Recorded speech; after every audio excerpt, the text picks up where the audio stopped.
Hi guys, ayan. Ayan yung aming lunch today. Ayan, salt and pepper lang yan guys. Fried chicken. Salt and pepper.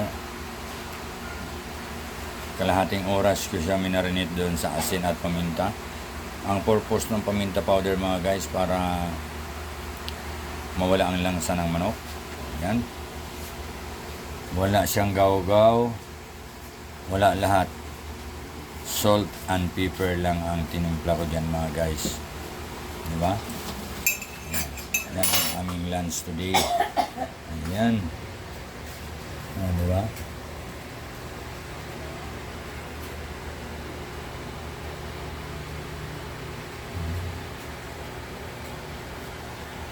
Sarap nito guys. Ang sarap ng lunch namin today. Ayan.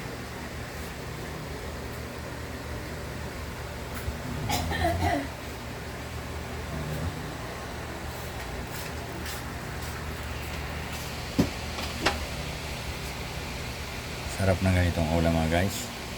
Dapat nito pagka ganitong ulam meron ka parang tuyo para lalo kang gaganahan.